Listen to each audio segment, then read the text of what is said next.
Hey friends, welcome back to my channel. My name is Victoria and welcome to another recommendation video. In this video, I am going to be recommending you some books that I gave 5 stars. These are like favorite books, and I'm doing it based off of my favorite tropes. So recently I put a question box on my Instagram of what people would like to see in videos, and somebody asked for 5-star recs based on my favorite tropes. So that is what we're doing today.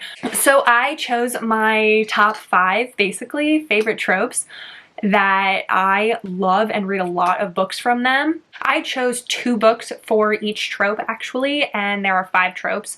So my first trope that I chose was single dad. This is one of my favorite tropes, and I actually read a lot of single parent romances in general, but I really love single dad romances, which I find really funny because I don't want to have kids. So I think it's really funny that I like to read books that have kids in them. But I think that there's more to the story when it involves kids. I just think that there's more pressure on the relationship and more stakes in the relationship when there are kids involved. And it adds more angst, drama, fun stuff into a romance that makes it more interesting to read.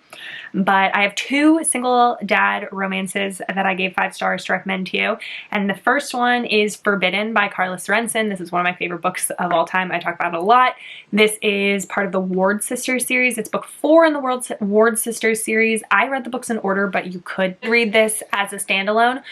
But basically, the heroine, Isabel Ward, is she's worked at this gym for a really long time.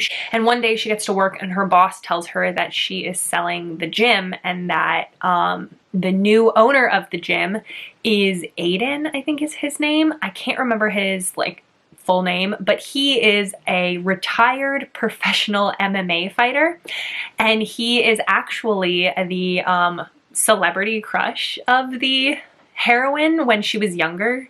She used to have posters of him on her wall and everything, but he is a single father. He's a widower, and he quit MMA and is opening this gym, or buying this gym to run it, to have a more stable life for his daughter. But he keeps Isabel on working there, and they end up having romance. It's forbidden because they work together, because he is the owner of this establishment. It's also age gap. She is younger than him, and it is single dad, and he has a little daughter who is so cute. She plays a large role in the story, which is something that I really like in my single parent romances. I hate when they say that they have a kid and then the kid never takes part. That's not realistic. But he's very focused on his daughter, and his daughter is adorable, and his daughter and Isabel bond really nicely, and I think it's really cute. The next single dad romance that I have is All Roads Lead Here by Mariana Zapata. This is another favorite book that I've talked about on my channel. This one is about a heroine named Aurora, I believe is what her name is, and she moves to this small town that she used to live in back in the day. She lived there with her mom, and it's the last place that she saw her mom before her mom went on a hike and never came back. And so the heroine is having a really rough time in life recently, and so she's like, I need to feel connected to my mom, I need to feel connected to my past, and she just wants to be more grounded. And so she moves to this small town, and she rents the apartment above this guy's garage. But when she gets there to check into the apartment, or the owner of the apartment comes at her with a shotgun and is like, what are you doing on my property? And she's like, I rented this apartment. And he's like, absolutely not, you didn't. Get off my property. But it turns out that he is a single father of a teenage son, and his teenage son was the one that rented her the apartment. And she's like, there's nowhere else to stay in town, I really need to be here. And he lets her stay. He doesn't really want to, he's a very grumpy hero, but he lets her stay for a short time because there's nowhere else for her to go. And they end up having a romance. It's so good. This is a Mariana Zapata book, so it's slow burn, and it is long. I would not say it's as slow burn as some of her other books, but it is still definitely a slow burn. but I absolutely loved this romance. I gave it 5 stars and very highly recommend reading it. It's one of my top Mariana Zapata books. Okay, so the next trope that I have, the second trope that I have, which you guys, if you've been on my channel for a while or you know me at all, will know that my favorite trope of all time is Grumpy Sunshine. And so I have 2 Grumpy Sunshine romances to recommend to you. This is the reason why I chose 2 for each trope, because I wanted to recommend you a Grumpy Sunshine romance where the hero was grumpy, and then I wanted to recommend you one where the heroine was grumpy. So for the one where the heroine is grumpy and the hero is sunshiny, I went with Good Boy by Serena Bowen and Elle Kennedy. This one is her first book in the WAG series, but it's a spin-off series of the Him and Us duet, but you don't necessarily have to read the Him and Us duet in order to read Good Boy. You should, because the Him and Us duet is beautiful, but you don't have to. And so this is a hockey romance, and it is the hero's name is Blake Riley, and he is the goofiest, smiliest, most ridiculous hero in the world. I love him to pieces. He is just utterly a goofball and just always has a smile on his face. He lets things roll off his back. He's just like chill, go with the flow, happy dude. And the heroine, whose name I can't remember, Jess. Her name is Jess. The heroine, Jess, is she's not happy.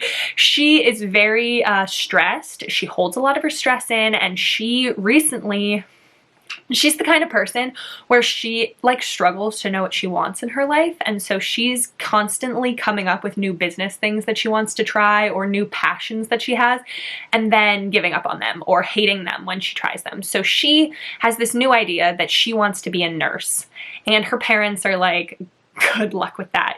We just paid for your last business. And so she's determined to be a nurse. And so she decides to go to nursing school in Canada because it's less expensive than in America. And she ends up in Toronto, where her brother Jamie Canning lives, who is Jamie from the Him and Us duet. And she and Blake Riley have a past. They had a one-night stand a while ago, but Blake is like, let's be together, let's have sex again kind of thing, and Jess is like, absolutely not, no, we're not doing that, I don't like you, I'm focused on my goals and everything. And Blake is just has to like get through her hard shell. He has to like really work to help her be more confident in herself. She really struggles with some confidence, and Blake is the perfect happy person to do this with her. They also have a fake dating moment, and it's just so fun and so good. Then for a grumpy hero romance with a sunshiny heroine, I had to go with one of my all-time favorite grumpy sunshine romances, and that is Unraveling Him by Claire Kingsley. This one is a small town romance where the hero is a grumpy mechanic, and he is one of the Bailey brothers. This is book 3 in the Bailey brothers series, but you can read it out of order. I read this one first. So Evan Bailey is a grumpy mechanic, and he kind of lives separately from all his brothers. He lives on like the outskirts of town with a giant dog that like, he basically like screams, keep out, leave me alone. And the heroine comes to him because she met him once very, very briefly, like they didn't even like talk or anything, but she felt really drawn to him. And so when the heroine's life falls apart and her car breaks down and she needs help, she decides to go to Evan's garage. And when she gets there, she makes this deal with Evan that is basically like, I will help you get something that you desperately need in order for you to let me stay and fix my car in your garage. And Evan is unable to disagree. He really needs this thing that she can help him get. And so they end up having to go on a road trip in order to go get this thing that he needs. And she is the smiliest, sunshiniest heroine, and he cannot stand it. But they end up trapped in the car with each other. I mean, it's like a short road trip part of the book, but they end up with all of the road trip fun where they're trapped in the car constantly, and he has like no choice but to listen to her and talk to her. And then there's also like an only one bed moment, and then when they get back from the road trip, she has nowhere to go and he ends up having to let her stay in his house, so it's even more forced proximity, and it is just so fun. The heroine is so happy and just like joyful, and she is just like silly. She talks to her plants, like names them and talks to plants, and I think it's so cute. And Evan is like, what are you doing at first? But then he like very much falls for her, and it's so cute. It's so cute. And she is like the only one that like makes him smile and happy, and it's just adorable.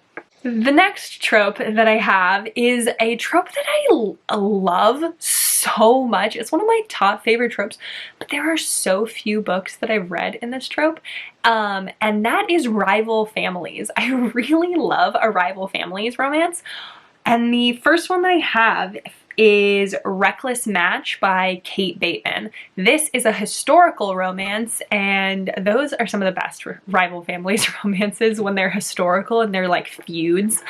But in this romance, the hero and the heroine's families are feuding, and they are neighbors. Their lands are neighbors, and back in the day, the king basically was like, stop fighting, and he decreed that every year on the same day, they had to meet on a bridge in the neutral land between their territories, and they had to shake hands on this bridge. And if for some reason one family's representative didn't show up, then that family that didn't show up's land would get forfeited to the other family. And so the heroine is a member, her family is struggling financially. Her father's made some bad calls and they're struggling, and they really, really need the other family's land. They really want to do some archaeological digs in those lands, and they can't because it butts up against, it goes into the other person's property. But unfortunately, the other family does show up, but it is not who she's expecting. It is actually the oldest son of the previous head of the family, because the previous head of the family has died, and this oldest son is now the head of the family. And they end up having a romance and also going on like such fun adventures. They're like smuggling that they uncover, and it's just so incredibly fun. It's such a good romance. I love the fact that in this rival families romance, as much as they can't stand each other, they also thrive off of each other because they're also neighbors. Like, they've grown up together because they've grown up so close to each other, and they used to like play together in like a very like play pranks on each other way, and they have somebody to like fight with and argue with, which can be really fun sometimes. And so they very much like thrive off the other family even though they can't stand them, and it's great. The other rival families romance that I'm going to recommend is actually also in the Bailey Brothers series, and that is Rewriting the Stars by Claire Kingsley. This is the last book in the Bailey Brothers series, and it's Annika and Levi's book. So in the Bailey Brothers series, the Bailey family and the Haven family are feuding, and they have been feuding for generations, and nobody really knows why the feud started, but Levi and the Baileys are on the hunt basically to try and figure out why the feud started. And Levi has been having a secret like texting communication relationship with Annika Haven for a very long time, and nobody knows. His brothers don't know. Nobody knows, because Annika's brothers, the Haven brothers, hate the Baileys, and the Bailey brothers hate the Haven brothers. And so Levi loves Annika, but they never get to spend any time together, or never get to talk to each other or see each other because of this feud that's going on. But they really, really want to be together, and so they work to end the feud or to go against the feud in order to be together, and it is so cute. It is so, so cute. Annika and Levi's relationship is just utterly beautiful. Annika is also a single mother, and Levi loves her kid like it's his own. It is so cute, and Levi just literally worships the ground that Annika walks on, and it's utterly beautiful. The next trope that I have is virgin hero. I love a good virgin hero, and the two books that I have for that, the first one is Always Only You by Chloe Leese. I had to recommend a Chloe Leese book. This book is just absolutely amazing. It's everything that I love in a romance. It is a virgin hero. It is actually also Grumpy Sunshine, just so like sneaking that in. It's a grumpy heroine and a sunshiny hero, and it's also chronic pain representation. It's a chronic illness representation. The heroine has rheumatoid arthritis. She's also autistic, and it's a hockey romance. It's just like everything that I could possibly love in a romance thrown all together, and it is amazing. The series is everything, and this book is my favorite in the series, and it's just so good. I know that it's hyped up a lot, but it's like actually lives up to the hype. It's amazing. And the other virgin hero romance that I have is Love in the Wild by Emma Castle. I love this romance. It is a Tarzan retelling, and so the hero is like a wild man. He grew up with animals in Africa, and he is a full wild man hero, and the heroine is a photographer that had come to Africa, but her group of photographers was attacked by poachers, and the hero rescues the heroine from the poachers, and he has no idea about human customs, human life. He very much just like doesn't really understand what's happening, but he knows that he feels things towards the heroine, and they end up falling in love. The hero, it loves her so much. He's so attached to her, and he is a virgin because he's grown up in Africa with no people, but it is adorable. I love it, and it was one of my top books of the year, I think in 2020 when I read it. Then the final trope that I have is age gap. I love an age gap romance. I love when all of these tropes are thrown together. So I love an age gap single dad Grumpy Sunshine romance. Like, that's my shit. But age gap is the fifth trope that I went with, and I have, again, I chose two for this one. One is a older woman, younger man, and one is a older man, younger woman. So for the older woman, younger man romance, I had to go with The Forbidden Man by Karina Halley. This is probably my is it my favorite older woman, younger man? I don't know. That might be a bold statement, but it is one of my top favorite older woman, younger man romances. I haven't read a whole lot of them. So you have an older woman, younger man romance recommendation, please leave it in the comments because I very much want to read more of them.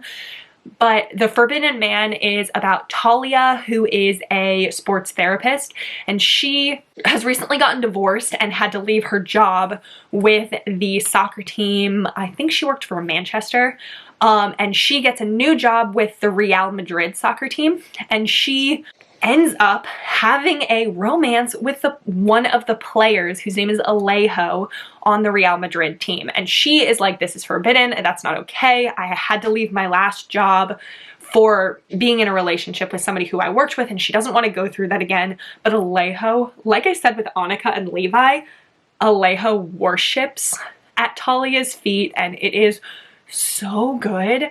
Talia really needs this. Alejo is like a hot young stud. He's a professional soccer player, and Talia is a divorced in her 40s woman, and she, like, Alejo makes her feel so beautiful and amazing and special, and it's so good. It's also sports because he's a soccer player, and there are some great scenes, like forbidden scenes, where they are like together on within the like workplace, and it's so good. Then for older man, younger woman, I had to go with Praise by Sarah Kate. There are so many older men, younger woman romances that I could have said literally any Gianna Darling. I've given 5 stars in her age gap, but the one that I wanted to recommend because it's from this year that I read and it was so poignant is praised by Sarah Kate. This is a BDSM sex club romance. So the hero is the heroine's ex-boyfriend's dad, and the heroine needs to get her deposit back from the apartment that she lived in with her ex. And she goes to him and he's like, my dad has it. So she shows up at his dad's office, and his dad's name is Emerson Grant. And so the heroine shows up at Emerson's office, and Emerson mistakes her for one of his like sexy secretaries, and he's like, get on your knees and crawl to me. And the heroine is like, what the fuck? But also like, she's like intrigued, and so she does what he says. And when he realizes that she's not who he thought she was, he offers her a job as his actual secretary, which the heroine desperately needs. And so she accepts the job, and they end up forming a romance and a subdom relationship, and it's so good. This is one of the only books that I read because of TikTok that actually like lived up to what TikTok told me it was going to be. Because I've read a couple others through TikTok and they were like such letdowns, but this one is one of the only ones that I like saw TikTok and went and immediately downloaded it and actually was like, wow, that shit was amazing. So it's real good, and I love the whole series. This trope is amazing. If you are worried about reading age gap, literally just try it out, because I was so adamant at first when I first started reading that I would not like age gap romances, and then I decided to jump right into the deep end and read Welcome to the Dark Side by Gianna Darling, which has like a freaking 20-something year age gap. And I fell in love with it, and now it's one of my favorite tropes. So if you're afraid, maybe just try it, and maybe you'll like it, because it really is an amazing trope. But that's it. That's my 5 favorite tropes and 2 5-star romances for each trope. But I hope that you liked this video. Please like it if you did, and subscribe so you can stick around and see more content from me. Like I said, please give me some recommendations that you think I would like for any of these tropes. I'm always looking for new ones, and anyone watching who wants to go into the comments can get some other recommendations. But that's gonna be it for this video, so I hope you have a great day. Bye.